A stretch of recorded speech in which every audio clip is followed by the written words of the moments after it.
नमस्कार, त्रिनेत्र चुरू अपडेट लेकर हाजिर हूं मैं विनीता शर्मा और आइए अब नजर डालते हैं आज के अपडेट्स पर। जिले में कोविड-19 से संक्रमण के मामले बढ़ते जा रहे हैं। इसी के तहत आज चूरू जिले के छापर में 2 और कोरोना पॉजिटिव के नए केस सामने आए हैं। वहीं सूचना मिलते ही स्थानीय प्रशासन ने सख्ताई बरतते हुए छापर की सभी सीमाओं को सील कर दिया है। अब कस्बे में कोरोना संक्रमितों की कुल संख्या 2 से बढ़कर 4 हो गई है, तो जिले में संक्रमित रोगियों की संख्या 16 से बढ़कर 18 हो गई है। कोरोना टेस्ट टीम से हमारे साथ प्रभारी कुशाल सिंह जी राठौर जुड़ चुके हैं। आइए उनसे वार्तालाप करते हैं कि आज में कितने पॉजिटिव केस क्या कुछ मिले। देखो, आज की डेट में हमारे यहाँ कोविड टेस्ट सेंटर जो बिदासर है उसमें हमने अभी तक आज जैसे हमने 37 लोगों की टेस्ट सैंपलिंग की है। इनको मिला के लगभग 150 के करीब हमने अब तक जांचें कर दी है। उनमें से जो छापर हमारी टीम गई थी, इस टीम के अंदर हमने लगभग 18 लोगों की सैंपलिंग की थी जो पॉजिटिव परिवार से थे। तो उनमें से 2 केस रिपोर्टेड हुए हैं पॉजिटिव और शेष 18 नेगेटिव है। 2 कोई एक है स्टैंड के पास ही इनका घर है और पॉजिटिव केस के परिवारजन ही है। तो चिकित्सा विभाग ने सतर्कता दिखाते हुए सबकी सैंपलिंग करवाई और इनकी सैंपलिंग के दौरान इनको ट्रेस आउट किया और समाज में संक्रमण फैलने से सरकार ने इसको रोका है। जिला मुख्यालय के बालिका महाविद्यालय के क्वारंटाइन सेंटर में आज गुजरात, महाराष्ट्र, तेलंगाना से आए 35 लोगों की चिकित्सा विभाग की टीम ने सैंपल लिए हैं। डॉक्टर एहसान गोरी ने बताया कि इन सभी लोगों के सैंपल लेकर चूरू मेडिकल कॉलेज में जांच के लिए भिजवाए गए हैं। जांच आने के बाद ही आगे की प्रक्रिया की जाएगी। अभी जो अपने आसपास के क्वारंटाइन सेंटर पे जो लोग क्वारंटाइन थे और जो बाहर से आ रहे हैं, गुजरात, महाराष्ट्र से, चेन्नई से, जो आसपास के गांव में ये भी आए हुए हैं, उन सभी लोगों को हमने गर्ल्स कॉलेज क्वारंटाइन सेंटर पे बुला के उनके सैंपलिंग का कार्य किया है और कार्य अभी भी जारी है। वहीं आज अहमदाबाद से एक टेम्पो में सवार होकर एक ही परिवार के 10 लोग चूरू पहुंचे हैं। यहां पहुंचने पर चिकित्सा विभाग की टीम के द्वारा शहर में बने बालिका महाविद्यालय के क्वारंटाइन सेंटर में इन सभी लोगों के सैंपल लिए गए। अभी जस्ट एक फैमिली आई है गुजरात से, परमिशन लेके एक ऑटो के अंदर गुजरात से ऑटो लेकर ये लोग चूरू पहुंचे हैं, जिसमें 10 लोग हैं, जिसमें 2 बच्चे भी हैं, बाकी एक पूरा परिवार है। अभी इनकी भी सैंपलिंग हम करेंगे, इसके बाद में इनको क्वारंटाइन करेंगे। कौन सी जगह से है गुजरात में? गुजरात में किशनगढ़ से। और हम लोग कल शाम को यहाँ से निकले थे अहमदाबाद से और गुजरात बॉर्डर क्रॉस करके राजस्थान। तो कल शाम को चले थे, लगातार चलते आ रहे हैं टेम्पू से। इस टेम्पू में कितने सदस्य हैं परिवार के? टोटल छोटे मोटे करके 10 सदस्य। तो वहाँ पे सर्विस करते हो, कोई बिजनेस है? सर 2 लोग सर्विस करते हैं, मैं कुछ बिजनेस। क्या चीज़ का? ये फूडिंग आइटम का है। फूडिंग आइटम का। तो आपको कहीं वहाँ से चलने के बाद यहाँ तक रोका? हाँ, रोका के चेकिंग हुई है वैसे तो, पर खाली बॉर्डर पे जैसे मतलब बॉर्डर जैसे एंट्री करते हैं वहाँ पे खाली वैसे कुछ किया नहीं, कुछ स्क्रीनिंग वगैरह कुछ नहीं किया, खाली वो स्टैंप लगाते हैं, उन्होंने कहा देते फार्म जैसा भरवाया था तो वहाँ पे एंट्री करवा के। चूरू के बस स्टैंड पर भी आज महाराष्ट्र के कोल्हापुर व जयपुर से 2 मिनी बस में सवार होकर 21 यात्री पहुंचे हैं, जिनकी बस स्टैंड पर स्क्रीनिंग की गई। कोल्हापुर से आए व्यक्तियों को होम क्वारंटाइन किया गया है। वहीं जयपुर से आए व्यक्तियों को डीबी अस्पताल में जांच के लिए भेजा गया है। अभी 2 बसें मिनी बसों में 10-10 सवारियाँ आई हैं, पैसेंजर आए हैं। एक तो जयपुर से आए हैं और दूसरे ये कोल्हापुर महाराष्ट्र से आए हैं। तो कोल्हापुर महाराष्ट्र वाला जो एरिया है ऑरेंज जोन में आ रहा है, इसलिए इनको भी होम क्वारंटाइन करवा दिया गया है। जयपुर वाला रेड जोन में, इसलिए हमने उनको भतिया हॉस्पिटल में एक बार और स्क्रीनिंग के लिए भेजा है। सामाजिक न्याय एवं अधिकारिता मंत्री मास्टर भंवरलाल मेघवाल की तबीयत नाजुक होने पर उन्हें आज जयपुर से गुरुग्राम के मेदांता अस्पताल के लिए एयरलिफ्ट किया गया। इस दौरान एयरलिफ्ट की पूरी प्रक्रिया की निगरानी के लिए मुख्यमंत्री अशोक गहलोत खुद एयरपोर्ट पहुंचे।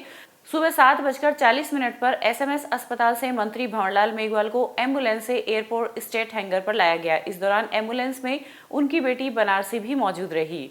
वहीं सुजानगढ़ में मास्टर भंवरलाल मेघवाल के स्वास्थ्य को लेकर तकिया बदरुद्दीन शाह में दुआ मांगी गई। दूलियाबास स्थित हजरत बदरुद्दीन शाह के आस्थान शरीफ पर तकिया इंतजामिया कमेटी द्वारा जुम्मा की नमाज के बाद एक खास दुआ का आयोजन किया गया। आज रमजान के पवित्र महीने में जुम्मे के रोज़ हम सब लोगों ने जो वैश्विक महामारी चल रही है, ये कोरोना वायरस, इसके लिए जो हमने दुआ की है कि ये दुनिया भर से ख़त्म हो और सबको इससे निजात मिले।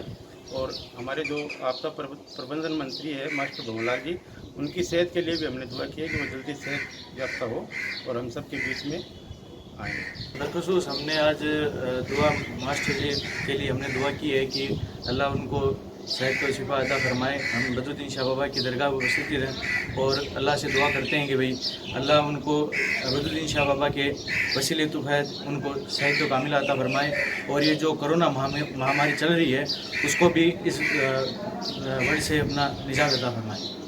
प्रदेश सरकार ने बाहरी प्रदेशों से आने वाले प्रवासियों को अनिवार्य रूप से क्वारंटाइन करने के निर्देश दिए हैं। उसके लिए जिला उपखंड, ग्राम पंचायत और वार्ड स्तर पर क्वारंटाइन प्रबंध समितियों का गठन भी किया गया है। लेकिन प्रतिपक्ष के उप नेता राजेंद्र राठौड़ का आरोप है कि इन समितियों में जनप्रतिनिधियों को महज सदस्य बनाकर उनका अपमान किया गया है। राठौड़ ने इस संबंध में मुख्यमंत्री अशोक गहलोत को पत्र लिखकर सरकारी स्तर पर हुई इस भूल में सुधार करने की मांग की है। वहीं इस दौरान राठौड़ ने चूरू नगर परिषद में भी शहर की सफाई व्यवस्थाओं को लेकर कई सवाल उठाए। बरसों के बाद नगर परिषद पर कांग्रेस पार्टी ने कब्जा किया है, बहुत समझबाग दिखाए थे।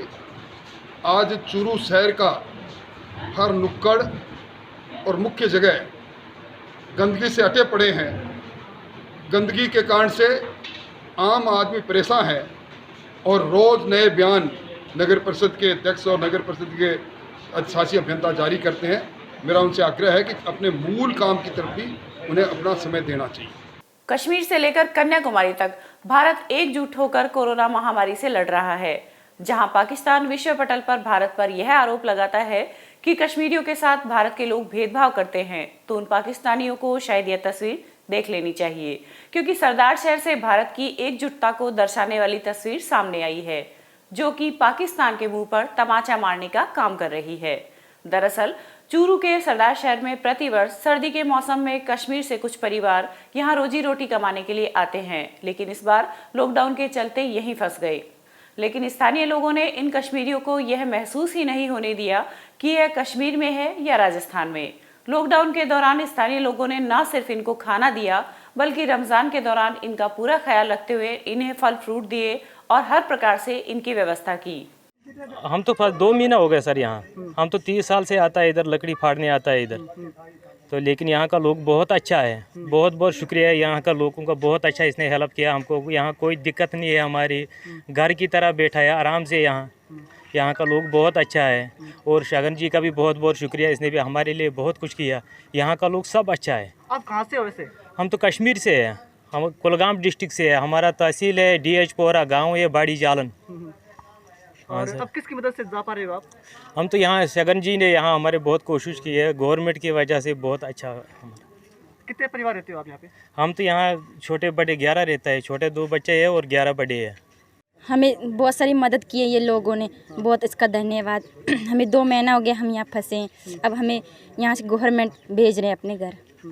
वहीं स्थानीय लोगों ने SDM रीना छिपा से 2 दिन तक लगातार प्रयास कर इन्हें कश्मीर भेजने के लिए अनुमति प्राप्त की। साथ ही साथ 30,000 रुपयों का चंदा इकट्ठा कर इनको माला पहनाकर कश्मीर के लिए रवाना किया गया। इस दौरान स्थानीय लोगों ने कहा कि इनके जाने में जितना भी खर्च आएगा वह हम देंगे। साथ ही साथ हम यह उम्मीद करते हैं कि अगले वर्ष फिर से यह सभी लोग हमारे सरदार शहर में आएंगे और हम एक साथ मिलकर काम करेंगे, क्योंकि यह कश्मीरी हमारे यहाँ मजदूर नहीं, हमारे यहाँ मेहमान हैं। कश्मीर के लोग सर्दी में यहाँ पे लकड़ी फाड़ने का काम करने के लिए आते थे और ये गर्मी में वापस चले जाते थे। ये लोग अभी फरवरी महीने में आए थे, उसके बाद लॉकडाउन होने की वजह से ये लोग यहाँ फंस गए थे। एक मदरसे में ये लोग रुके हुए थे। स्थानीय जनता ने भी उनकी खूब मदद की और जब जब प्रशासन को रिक्वायरमेंट आई तब तक हमने भी उन तक राशन पहुँचाया। अब उनके घर जाने का जब प्रश्न आया तो भामाशाहों से बात की गई और इसमें अखिल भारतीय किसान सभा के अध्यक्ष जो हैं छगन जी चौधरी, वो आ गया है और उन्होंने दान से भामाशाहों को मोटिवेट करके 2 अलग अलग गाड़ियों की व्यवस्था की। उनके साथ 2 छोटे बच्चे भी थे और उनको आज अपने घर रवाना किया गया है। कितने सदस्य थे मैम? ये 11 लोग थे, जिनमें से 2 बच्चे थे। पिछले 2 दिनों से प्रशासन के लोगों से मिले और उन लोगों ने थोड़ा मुश्किल से हमें परमिशन मिल गया। हमने सरदार शहर के लोगों से आग्रह किया कि इनको जम्मू कश्मीर तक जाने के लिए जो भी किराया लगेगा वो सरदार शहर के लोग इकट्ठा करेंगे। तो लगभग 30,000 रुपये लोगों ने 2 घंटे में इकट्ठा करके 2 गाड़ियों की व्यवस्था करके आज इनको रवाना किया है। हम जो बाहर के जो मज़दूर हैं वो दूसरे राज्य के हो सकते हैं, लेकिन वो भारत का है। कश्मीर भारत का अभिन्न अंग है। कश्मीर के जो मज़दूर हैं वो राजस्थान में सरदार शहर में हमारे मेहमान है, मेहमान मजदूरों के तौर पे हमने उनका स्वागत किया और उनका माल्यार्पण करके उनको अभी विदा किया। और हम अपेक्षा रखते हैं कि कश्मीर के जो मज़दूर हैं, दूसरे जो राज्यों के मज़दूर हैं, वो राजस्थान में फिर से आएंगे। हम तमाम राज्यों से आए हुए मज़दूरों को मज़दूर नहीं, उनको मेहमान मज़दूर मानते हैं। यही बात कहनी थी। छगनलाल चौधरी, अखिल भारतीय किसान सभा राज्य कमेटी महामंत्री। चूरू के रोडवेज बस स्टैंड से आज 29 लोगों को लेकर एक बस जयपुर के लिए रवाना की गई। इस बस में 29 लोग उत्तराखंड के हैं जो चूरू जिले में अलग अलग गांवों व कस्बों में काम कर रहे थे। इन लोगों को आज प्रशासन ने जिला मुख्यालय पर एकत्रित किया और यहां से रोडवेज बस के द्वारा जयपुर भेजा है। जयपुर में यह ट्रेन से उत्तराखंड के लिए रवाना होंगे। इस मौके पर प्रवासी प्रकोष्ठ के अधिकारी अशफाक मोहम्मद मौजूद रहे। जिला कलेक्टर महोदय के निर्देशानुसार उत्तराखंड के 27 व्यक्ति जो अपने विभिन्न तहसीलों में कार्यरत थे, जिनको अपने राज्य की सुविधा से परिवहन सुविधा से जयपुर रवाना किया गया, जहां से इनकी 8 बजे बस है उसमें रवाना किया जाएगा। इन सबको चाय बिस्किट नाश्ता करवाया गया है, इनकी मेडिकल स्क्रीन की गई है, तत्पश्चात इनको रवाना किया गया है और इन सबको सैनिटाइज किया गया है, इनके सामान को और इनके हाथों को इनको रवाना की गई है। इसके बाद एक दूसरी बस रवाना होगी जो अभी घंटे भर में रवाना कर रहे हैं, जिसमें 29 यात्री हैं जो राजगढ़ क्षेत्र में कार्यरत हैं, उत्तराखंड के ही। तो इन सब की 8 बजे रात को ट्रेन है, तो ये सब इन सबको जयपुर रेलवे स्टेशन छोड़ा जाएगा, जहाँ से ये रवाना होंगे। जिला मुख्यालय पर आज उपनेता प्रतिपक्ष राजेंद्र राठौड़ के सानिध्य में भाजपा के कार्यकर्ताओं के द्वारा पूर्व उपराष्ट्रपति व राजस्थान के पूर्व मुख्यमंत्री भैरव सिंह शेखावत की पुण्यतिथि पर श्रद्धांजलि सभा कार्यक्रम का आयोजन किया गया। सभा के दौरान सभी ने उनके कृतित्व और व्यक्तित्व को याद करते हुए उन्हें श्रद्धासुमन अर्पित किए। इस दौरान भारतीय जनता युवा मोर्चा के द्वारा रक्तदान के लिए संकल्पित 1192 कार्यकर्ताओं की एक सूची का भी लोकार्पण किया गया। इस अवसर पर भारतीय जनता पार्टी के जिला अध्यक्ष पंकज गुप्ता सहित पार्टी के अनेक वरिष्ठ कार्यकर्ता भी मौजूद रहे। ऐसे युगदृष्टा, दूरदर्शी और राजस्थान के गांव, गली, नगर और नगर से जुड़े हुए एक धरती पुत्र आदरणीय भैरव सिंह जी को स्मरण करने का, जिन्होंने हिंदुस्तान की राजनीति के अंदर राजस्थान के मस्तक को अपने कर्तव्य निष्ठा से ऊंचा करने का काम किया। अभी मुझसे पूर्व वक्ताओं ने अंत्योदय योजना का जिक्र किया। पहली बार राजस्थान के अंदर पंचायत राज अधिनियम बनाया और उसके साथ उसमें हर 5 साल के अंदर चुनाव का प्रावधान रखा और पहली बार महिलाओं का आरक्षण, SC, ST, OBC का आरक्षण अगर पंचायत राज संस्थाओं के माध्यम से प्रारंभ हुआ तो भैरव सिंह जी ने किया। और पहली बार सीमित परिवार की अवधारणा के लिए 2 से अधिक बच्चे हो तो चुनाव में अहर्ताओं में शामिल कर लिया। वो चुनाव में लड़ने के लिए योग्य नहीं होगा और जिसके 2 से अधिक बच्चे। वहीं आज विधायक निवास पर उपनेता प्रतिपक्ष राजेंद्र राठौड़ ने चूरू विधानसभा क्षेत्र में स्थित विभिन्न गौशाला में गायों को खिलाने हेतु तरबूज की गाड़ियों को रवाना किया। इस मौके पर राठौड़ ने कहा कि इस महामारी में पशुओं के लिए भी चारे पानी की कमी महसूस हो रही है। इसी के अंतर्गत गौशालाओं में भामाशाहों की मदद से तरबूज से भरे वाहन रवाना किए गए। एक संकल्प, चूरू में कोई भूखा नहीं सोए, कोई बेसहारा पशु परेशान नहीं रहे खाद्यान्न के कमी के कारण से। उसी श्रृंखला के अंदर पिछले 50 दिनों से निरंतरता से अलग अलग गांवों के अंदर हम तरबूज और दूसरे खाद्यान्न पशुओं के लिए भेज रहे हैं। उसी श्रृंखला के अंदर आज दूधवा खारा और जोड़ी के अंदर 2 गाड़ियां हम रवाना कर रहे हैं। कल फिर करेंगे और हमारा प्रयास रहेगा कि जब तक ये वैश्विक महामारी का प्रकोप रहे तब तक सेवा के इस प्रकल्प को हम यूं ही आगे बढ़ाते रहें। ये हमारा प्रयास रहेगा, हमारी कोशिश रहेगी। अब वक्त हो चुका है एक अंतराल का। अब गर्मी में क्यों होना है परेशान, जब खुल चुकी है आपकी अपनी कूलर की दुकान।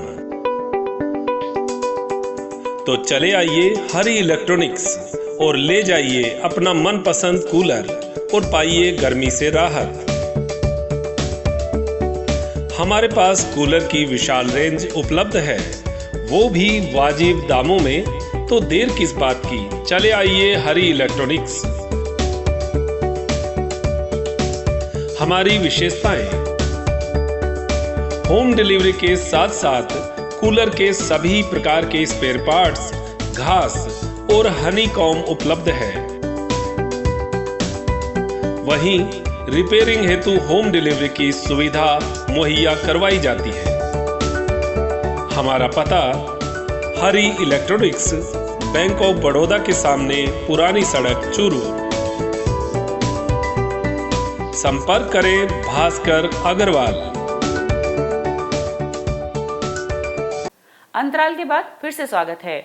रतनगढ़ में कोरोना पॉजिटिव मिलने के बाद स्वास्थ्य विभाग द्वारा सैंपलिंग का दायरा बढ़ाया गया है। अजीत सरिया स्वास्थ्य केंद्र पर लिए गए सैंपल के दौरान ही रतनगढ़ में पहला कोरोना पॉजिटिव केस मिला था। केंद्र पर आज 15 संदिग्धों के सैंपल लिए गए हैं। ये सभी लोग सूरत, अहमदाबाद व महाराष्ट्र जैसे हॉटस्पॉट इलाकों से आए हैं। हालांकि स्वास्थ्य विभाग द्वारा जिन लोगों की सैंपलिंग की गई है वे सभी स्वस्थ हैं। केंद्र के प्रभारी डॉक्टर राजेंद्र कोचर ने बताया कि सोमवार व शुक्रवार को यहां सैंपलिंग का कार्य किया जाता है। इसके अलावा सर्वे का कार्य चल रहा है तथा संदिग्ध लोगों की पहचान की जा रही है। अजीत सिरा यूपीएससी पे हम लोगों ने 15 सैंपल लिए हैं, जिसमें कुछ लोग सूरत से आए हुए हैं, कुछ लोग बॉम्बे से आए हुए हैं, कुछ लोग अहमदाबाद से आए हुए हैं। तो उन सबसे लोगों की हमने सैंपलिंग ली है और प्रत्येक सोमवार और शुक्रवार को जितने भी हॉटस्पॉट है वहाँ से आए, जितने भी अपने प्रवासी भाई जो लोग हैं उनकी सबकी कोशिश करेंगे कि ज़्यादा से ज़्यादा हम सैंपलिंग लें, और जितनी ज़्यादा सैंपलिंग लेंगे उतना ही अपन कोरोना को। राजल देसर के राजकीय चिकित्सालय में आज शिव हनुमान मंडल सुंदरकांड मंडली की ओर से चिकित्सा कार्मिकों को कोरोना संक्रमण से बचाव हेतु 31 पीपीई किट व 200 मास्क डॉक्टर संजय बुंदेला को भेंट किए। इस अवसर पर मंडली के द्वारा भविष्य में और भी सुरक्षा उपकरण मुहैया करवाने का आश्वासन दिया गया है। वहीं कस्बे के राजकीय चिकित्सालय में डॉक्टर संजय बुंदेला की टीम के द्वारा आज 13 व्यक्तियों के कोरोना वायरस के सैंपल लेकर चूरू मेडिकल कॉलेज में भिजवाए गए हैं। आज सीएससी राजल देसर में हमने 13 लोगों का कोरोना के लिए परीक्षण सैंपल कलेक्शन किया है। तो आज हमने इनका सैंपल कलेक्शन करके चूरू पहुंचा दिया है। 24 से 48 घंटे में इनकी रिपोर्ट आने की है और कल इसके लिए हम कल से इसके लिए प्रयास कर रहे थे। इसके लिए सीएमएचओ साहब, डिप्टी सीएमएचओ साहब और एसडीएम साहब का काफी सहयोग रहा। उनके सबके मार्गदर्शन में हमने ये आज कर लिया। आज 31 पीपीई किट और 200 मास्क हॉस्पिटल में डॉक्टर बुंदेला जी को सुपुर्द किए गए। हमारी मंडली वैसे तो गरीब कन्या की शादी के लिए पैसे में सहयोग करती है, पर अभी इस महामारी के दौरान राशन के किट भी वितरित किए हैं, पशुओं के लिए चारा भी वितरित किए हैं और आज हॉस्पिटल में जरूरत थी तो हमने पीपीई किट और मास्क भी वितरित किए हैं। सरदार शहर में आज आरजूवाई ग्रुप के चेयरमैन यूनुस खान ने कोरोना जैसी वैश्विक महामारी को देखते हुए एक अच्छी पहल की है। यूनुस खान की सरदार शहर में 5 दुकान और एक वर्कशॉप है जो कि किराए पर है। इन्होंने लॉकडाउन को ध्यान में रखते हुए अपने किराएदारों से किराया नहीं लिया है। इन सभी प्रतिष्ठानों का किराया लगभग 1 लाख से ऊपर होता है। इस मौके पर पूर्व विधायक अशोक पींचा व पंचायत समिति के प्रधान सत्यनारायण सहारण ने उनकी इस पहल पर आभार व्यक्त किया। ये जो महामारी है इसकी वजह से हमने इन हमारे सब भाइयों को देखा है तो किराया जैसे 2 महीना इसने काम ही नहीं किया, तो मैंने एक फैसला लिया कि मतलब हम ज़्यादा कुछ नहीं कर सकते तो इतना तो कर सकते हैं कि इनका किराया माफ़ कर दें, तो ताकि इसको थोड़ी राहत मिल जाएगी। और भी अगर आगे लॉकडाउन की अगर ज़रूरत होगी पड़ेगा तो मैं और भी कोशिश करूँगा कि मैं इनसे किराया नहीं लूँगा। इस पवित्र रमज़ान के महीने में जो ये सहायता का किराएदारों की जो सहायता की है इसको मैं माफ़ नहीं बोलता। ये जो सहायता इस समय विकट के समय जो सहायता की है इसके लिए बहुत से साधुवाद के पात्र है। इनसे शिक्षा ग्रहण करके अन्य लोग भी, अन्य मालिक भी ऐसा अगर बर्ताव अपने लोगों के साथ करेंगे तो ये मानव की बहुत बड़ी सेवा होगी। खुशी की बात है कि हमारे मालिक ने हमारे लिए 2 महीने किराए का समथिंग 36,000 रुपये मेरे 2 महीने किराया माफ़ किया है। और भाई साहब ने हमें आश्वासन भी दिया आगे भी आपको कोई सी चीज़ की लॉकडाउन में जरूरत पड़े तो मैं आपके लिए तत्पर तैयार हूँ। सुजानगढ़ में थाना अधिकारी मनोज भाटीवाड़ द्वारा कोरोना महामारी के दौरान शहरवासियों को जागरूक रखने हेतु विभिन्न प्रकार के नवाचार किए जाते रहे हैं। इस कड़ी में सुजंचल विकास मंच के सौजन्य से थाना अधिकारी द्वारा शहर के व्यापारिक प्रतिष्ठान हेतु बैनर जारी किए गए, जिसमें दुकानदारों को बिना मास्क लगाए व्यक्ति को सामान नहीं देने और सामाजिक दूरी बनाने हेतु प्रेरित किया गया है। साथ ही नियमों की पालना नहीं करने पर जुर्माना भी अंकित किया गया है। आदेश जारी किया है। इस कानून के तहत अगर सार्वजनिक स्थान पर अपन अगर मास्क का प्रयोग नहीं करते हैं तो उसमें अब सरकार ने जुर्माने का प्रावधान किया है। इसी तरह व्यापारी समाज में यदि व्यापारी दुकानदार अपनी दुकान पर जो सामान लेने आता है उसको बिना मास्क पहने हुए सामान वितरित करते हैं तो उसके ऊपर 500 रुपये का जुर्माने का प्रावधान किया है। इससे जब से सरकार ने इस अध्यादेश को लागू किया है हम लगातार इसका व्यापक प्रसार कर रहे हैं। गाड़ी में लगे एडीसी सिस्टम से भी लगातार इसको अवेयर कर रहे हैं। अब हमने सुजलांचल विकास मंच के सौजन्य से ये पहल की है कि इसका एक अलग बैनर बनाया गया है और हर दुकान के आगे एक बैनर लगाएंगे जिसमें साफ शब्दों में लिखा होगा कि दुकानदार बिना मास्क पहने व्यक्ति को सामान वितरित नहीं करे। अगर यदि करता है तो उसके ऊपर 500 रुपये पेनल्टी का प्रावधान इसमें है। और इस सार्वजनिक स्थान पर यदि सोशल डिस्टेंस का पालन नहीं करते हैं तो उसके ऊपर भी 100 रुपये का जुर्माने का प्रावधान है। तो उसका हमने बैनर तैयार करवाया है और हर दुकान पर 300 बैनर हमने तैयार करवाए हैं सुजलांचल विकास मंच के सौजन्य से। वो हर दुकान पे आज हम लगाएंगे। इसने जो पिछले 2 महीने से हमारा जो पुलिस प्रशासन मुस्तैदी के साथ कोरोना की इस लड़ाई में अपनी भागीदारी निभा रहा है, उनकी तकलीफ़ों को देखते हुए हमने सरकार के निर्देशानुसार एक बैनर तैयार कराया है व्यापारियों की जागरूकता के लिए एवं आम लोगों की जागरूकता के लिए कि बिना मास्क पहने कोई भी व्यापारी अगर किसी को सामान देता है तो उस पर 500 रुपये का जुर्माने का प्रावधान किया गया है सरकार द्वारा। और सोशल डिस्टेंसिंग जो है, जो इसको कहते हैं सामाजिक दूरी, उस पर अगर कोई पालन नहीं करता है तो उसको 100 रुपये का जुर्माना का प्रावधान किया गया है। इसका व्यापक प्रसार हो जिससे लोग जागरूक हो और अपनी जिम्मेदारी का निर्वहन करें, इसी उद्देश्य से इस बैनर को हमने बनवाया है। चूरू विद्युत विभाग के सहायक अभियंता ने बताया है कि कल दिनांक 16 मई शनिवार को प्रातः 9 बजे से 10:30 बजे तक 33 kV रिको फीडर का मेंटेनेंस कार्य किया जाएगा, जिसके फलस्वरूप संपूर्ण औद्योगिक क्षेत्र, सुभाष चौक, सर्किट हाउस सहित तारानगर रोड व गायत्री नगर आदि क्षेत्र की विद्युत आपूर्ति बंद रहेगी। वहीं दिनांक 17 मई रविवार को सुबह 7:30 से 10:30 बजे तक 33 kV चूरू सिटी तथा 33 kV रिको दोनों फीडर बंद रहेंगे। भादरा में आज भाजपा किसान मोर्चा जिला हनुमानगढ़ के जिला उपाध्यक्ष सत्य प्रकाश चाहर ने उप तहसील छानी बड़ी के नायब तहसीलदार को एक ज्ञापन प्रेषित किया है। ज्ञापन में उल्लेख किया गया है कि केंद्र सरकार व राज्य सरकार के निर्देश के अनुसार भादरा तहसील के 13 गोण मंडी केंद्र स्वीकृत हुए हैं, लेकिन अभी तक किसानों का अनाज नहीं खरीदा गया है। जैसा कि केंद्र सरकार के आदेश हैं कि प्रत्येक पंचायतों पर एक गेहूं खरीद केंद्र स्वीकृत किया जाए। केंद्र सरकार के निर्देश पर राज्य सरकार ने गेहूं खरीद केंद्र भादरा तहसील में लगभग 13 मंजूर किए, जिनको गोंड मंडी कहा जाता है। लेकिन बड़े दुख की बात है कि आज तक किसान का कोई दाना तक नहीं खरीदा गया। और भादरा तहसील में जो 13 स्वीकृत केंद्र हैं उनमें केवल डुंगराना में गोंड मंडी का जो शुरू की गई है, लेकिन जितने और गोंड केंद्र मंजूर किए गए उनमें आज तक किसान का एक अनाज नहीं खरीदा गया। आज हमने भारतीय जनता पार्टी के कार्यकर्ताओं ने, भारतीय जनता पार्टी किसान मोर्चा हनुमानगढ़ ने नायब तहसीलदार छानीबड़ी को ज्ञापन देकर सचेत करने का काम किया है कि अगर शीघ्र गोंड मंडियाँ जो स्वीकृत हुई है उनमें किसान की गेहूँ नहीं खरीदी गई तो किसानों को मजबूरन आंदोलन किया जाएगा। तारानगर में आज भाजपा नेता राकेश जांगिड़ ने अपने निवास पर देश के पूर्व उपराष्ट्रपति और राजस्थान के 3 बार पूर्व मुख्यमंत्री रहे भैरों सिंह शेखावत की पुण्यतिथि पर श्रद्धा सुमन अर्पित कर उनके कृतित्व और व्यक्तित्व को याद किया। भारतीय जनता पार्टी के प्रेरणा स्रोत और हमारे देश के पूर्व उपराष्ट्रपति और राजस्थान के 3 बार मुख्यमंत्री रहते हुए उनके कार्यकाल में गरीब और किसानों के लिए ऐसी शानदार कल्याणकारी योजनाएं लागू की जो आज उनकी दी हुई योजनाएं पूरे भारतवर्ष में चल रही है। विश्वव्यापी महामारी कोरोना को लेकर चल रहे लॉकडाउन के दौरान कोई भी व्यक्ति भूखा ना रहे, इसके लिए जरूरतमंद असहाय परिवारों के लिए तारानगर अखिल भारतीय किसान सभा द्वारा चलाई जा रही जनता रसोई आज भी जारी है। कामरेड एडवोकेट निर्मल कुमार प्रजापत ने बताया कि यह जनता रसोई 6 अप्रैल को चालू की गई थी, जो लगातार जारी है। रसोई में प्रतिदिन 800 लोगों का खाना तैयार किया जाता है, जो जरूरतमंद परिवारों के घर तक पहुंचाया जाता है। अखिल भारतीय किसान सभा की तरफ से तारानगर में जनता रसोई का पिछले 39 दिनों से लगातार संचालन किया जा रहा है।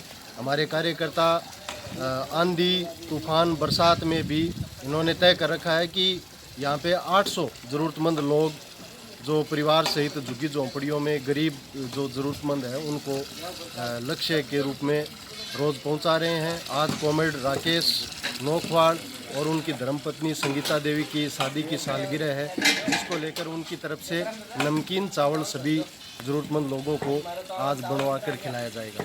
जिला मुख्यालय के निकटवर्ती ग्राम पंचायत खासोली के ग्राम रामसरा में हर खेत खेजड़ी तोरी अभियान के साथ ही इस लॉकडाउन में ग्रामीण जन पेड़ पौधों के संरक्षण के लिए समय का भरपूर सदुपयोग कर रहे हैं। सार्वजनिक भूमियों में सामूहिक श्रमदान के अलावा घरों में भी पेड़ पौधों की पर्यावरण प्रेमी देखभाल कर रहे हैं। अभियान के संयोजक एडवोकेट रामेश्वर प्रजापति, सदस्य किशोर न्याय बोर्ड चूरू ने कहा कि ग्रामीण जन वर्षा आधारित पेड़ पौधों के खेतों में खरपतवार और छागन आदि के साथ ही हरी बाढ़ की पूर्व तैयारी भी कर रहे हैं। ये धन्य हो लॉकडाउन को जो हमें ये सुअवसर मिला है। अब किचन गार्डन को भी समय दे रहे हैं, पेड़ पौधों को भी संभाल रहे हैं, चिड़ी चिड़ी गाय कुत्ते को भी दाना वगैरह डाल रहे हैं, बच्चों को संस्कारी शिक्षा दे रहे हैं। और यहाँ किचन गार्डन में पेड़ पौधों में पानी देने में और अपने बेलों वगैरह में बेलदार सब्जियाँ लगाने में सारे दिन भर समय का पता ही नहीं लगता है। अब सब तरह की सब्जी जो इस सीजन की होने वाली हैं वो लगा रहे हैं और उनमें पानी दे रहे हैं। गाँव रामसरा में घर घर में किचन गार्डन लगा रखे हैं लोग और अपना टाइम पास भी कर रहे हैं। पहला सुख निरोगी गया है, इसलिए इसको पूरा समय दे रहे हैं। राजल देसर के भजन गायक तुलसीराम पांडे ने अपनी गायकी के माध्यम से स्थानीय पुलिस प्रशासन सहित सभी कोरोना वॉरियर्स का आभार व्यक्त किया है। उन्हें मदद करनी पड़े, पुलिस और प्रशासन का आपने जिस प्रकार से सहयोग किया है उसके लिए मैं आप सभी का धन्यवाद। पुलिस प्रशासन और मेरी पूरी चूरू टीम, जो पूरी चूरू पुलिस की टीम है, उसके बिहाफ पे मैं आप सबको धन्यवाद देता हूँ। खतरे में डाले हम खड़े बेपना, जान खतरे में डाले हम खड़े बेपना। तुम सुरक्षित रहो बस यही कामना, तुम सुरक्षित रहो बस यही कामना। अब मिलकर चले हम सुनो साथियों, अब मिलकर चले हम सुनो साथियों। अपने घर में रहो तुम राजाना वासियों, अपने घर में रहो तुम राजाना वासियों। खाकी वर्दी का मानो बचन साथियों, खाकी वर्दी का मानो बचन साथियों। अपने घर में रहो तुम राजाना वासियों। ये था आज का चूरू अपडेट। कल फिर हाजिर होंगे नई अपडेट के साथ। अब दीजिए इजाजत, नमस्कार।